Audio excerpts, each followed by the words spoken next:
राजस्थान की सबसे सुरक्षित जेल जिसे माना जाता है अजमेर की हाई सिक्योरिटी जेल, जहां पर प्रदेश के अलग अलग ज़िलों में कुख्यात अपराधियों को वहां पर रखा जाता है।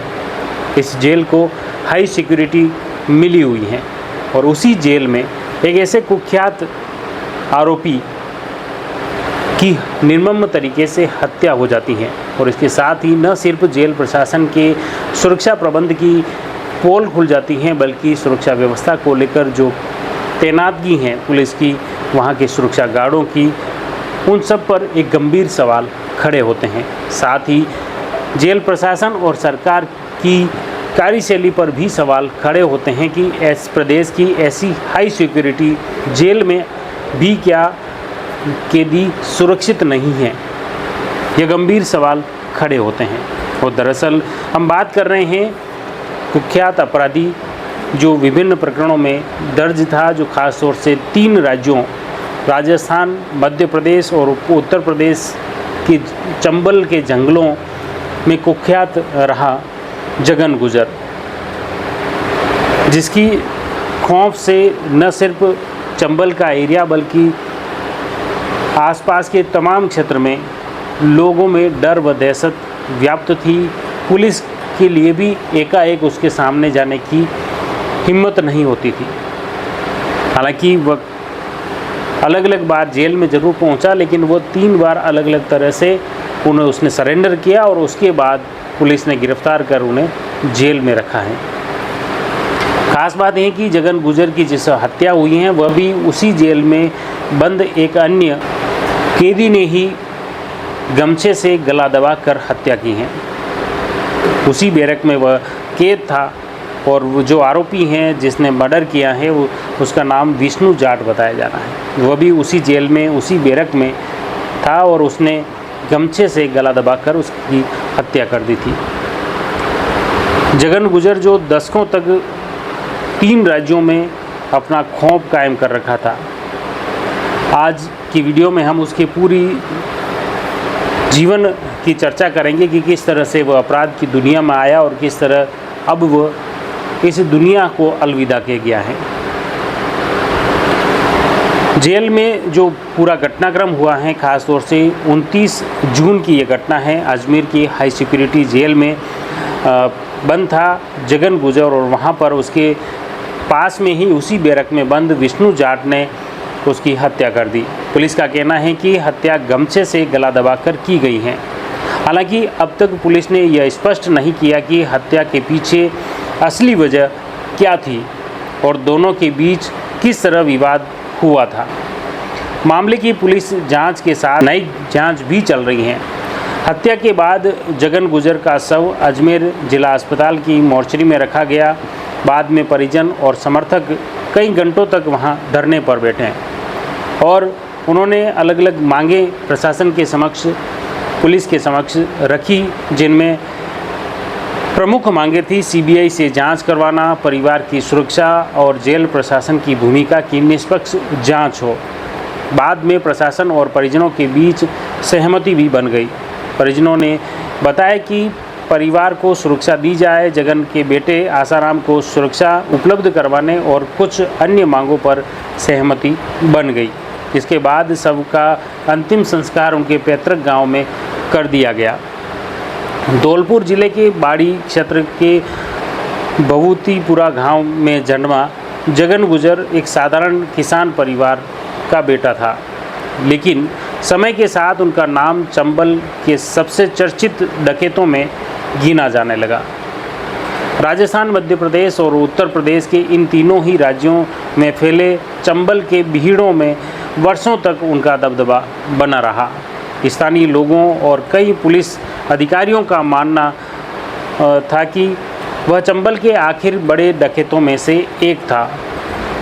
पुलिस अधिकारियों के अनुसार जगन गुजर के खिलाफ राजस्थान, उत्तर प्रदेश और मध्य प्रदेश में हत्या, अपहरण, लूट, डकैती के दर्जनों प्रकरण दर्ज थे।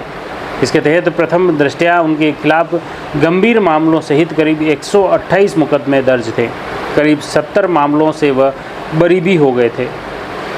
बीबीसी से बातचीत में धौलपुर के एक स्थानीय व्यक्ति ने दावा किया था कि 1994 में उनके बहनों की हत्या हुई थी। बताया जाता है कि उस घटना का बदला लेने के लिए जगन ने 3 लोगों की हत्या की और यहीं से अपराध की दुनिया में उनका सफ़र शुरू हुआ था। पूर्व पुलिस अधिकारियों के अनुसार जगन गुजर को चंबल के बीहड़ों में चप्पा चप्पा मालूम था और वह जंगलों में पूरी फरारी उन्होंने ज़्यादातर काटी और वहीं पर उनका दबदबा भी कायम रहा। 3 राज्यों की सीमाएं, घने बीहड़ और भौगोलिक जानकारी में पुलिस से बचने के लिए वह मदद करती थी और पूरे जंगल का घना इलाका था। उस घना इलाके में भी वह पूरे भौगोलिक दृष्टि से वहाँ के भूभाग से पूरी तरह से परिचित था और उसी का परिणाम रहा कि पुलिस उसे पकड़ नहीं पाई। उन्होंने 4 बार पुलिस के समक्ष आत्मसमर्पण किया और उसके बाद पुलिस द्वारा उन्हें गिरफ्तार किया गया। जमानत पर बाहर आने के बाद फिर कई गंभीर मामलों में उनका नाम सामने आया। उनके खिलाफ गवाही देने के लिए भी लोग डरते थे। यही वजह रही कि कई मामलों में उन्हें अदालत से राहत भी मिली है। बात करते हैं वर्ष 2008 की। गुर्जर आरक्षण आंदोलन चल रहा था। उस वक्त तत्कालीन मुख्यमंत्री वसुंधरा राजे के धौलपुर स्थित महल को उड़ाने की कथित धमकी भी जगन गुजर द्वारा देना बताया जाता है। जगन गुजर राष्ट्रीय सुर्खियों में आए और उस घटना के बाद पुलिस ने काफ़ी उनकी तलाश भी की और उस घटनाक्रम के बाद क्षेत्र में उनका दबदबा काफ़ी बढ़ गया।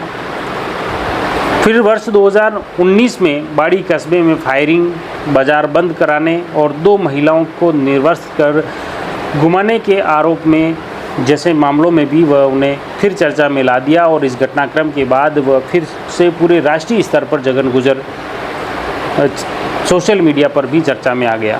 हालांकि इस मामलों में कानूनी प्रक्रिया अलग अलग तरीके से चलती रही और राजनीति में आने का भी उनका एक सपना था, लेकिन उनके खिलाफ कई आपराधिक मुकदमे थे और जिसकी वजह से वह चुनाव नहीं लड़े। लेकिन उनकी पत्नी चुनाव लड़ी लेकिन वह जीत नहीं पाई थी।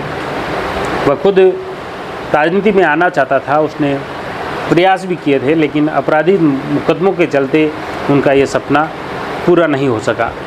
आज जगन गुजर की कहानी ख़त्म ज़रूर हुई है, लेकिन उनकी मौत ने कई बड़े सवाल खड़े कर दिए हैं।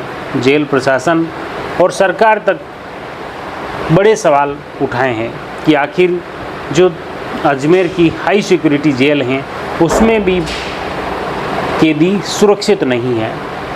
ये गंभीर सवाल इस घटना के बाद खड़े होते हैं। आखिर सुरक्षा व्यवस्था में जेल प्रशासन ने क्या प्रबंध कर रखे हैं? ऐसे कड़े इंतज़ाम के बावजूद जगन गुजर की हत्या कैसे हो गई और वह भी बैरक में? परिजन इस हत्या को साजिश बता रहे हैं, जबकि पुलिस इस मामले में हर एक पहलू पर गहन जांच में जुटी हुई है। अब सभी की नज़र जांच एजेंसियों पर है। न्यायिक जांच अलग चल रही है, पुलिस अपना अनुसंधान कर रही है, लेकिन सवाल वही है, जेल के अंदर जगन गुजर की हत्या कैसे हो गई? इस पूरे मामले को लेकर पुलिस और न्यायिक जांच अभी जारी है। परिजनों के जो गंभीर आरोप हैं हत्या की साजिश के, उस पर भी जांच जारी है, लेकिन फ़िलहाल उनके पूरे परिवार को पुलिस ने प्रोटेक्शन उपलब्ध कराए हैं और इस जांच में कई अलग अलग बातें सामने आने लगी हैं। पुलिस अनुसंधान में क्या कुछ तथ्य सामने आते हैं, इस कहानी में क्या नया मोड़ आता है, हमारा प्रयास रहेगा इस घटनाक्रम से जुड़ी हर अपडेट आप तक पहुँचे। आपको ये घटना, इस घटना से जुड़ी तथ्य और ये कहानी कैसी लगी? अच्छी लगी हो तो इस न्यूज़ को आप ज़्यादा से ज़्यादा शेयर कर सकते हैं और साथ ही जयवर्धन न्यूज़ की वीडियो को अगर आप पसंद करते हैं और जयवर्धन न्यूज़ को आप आर्थिक रूप से सपोर्ट करना चाहते हैं तो YouTube के नीचे दिए गए थैंक्स बटन दबाकर आप हमारे आर्थिक रूप से भी आप हमारे हाथ मजबूत कर सकते हैं। हम फिर इसी तरह एक नए वीडियो के में फिर मिलेंगे, तब तक के लिए नमस्कार।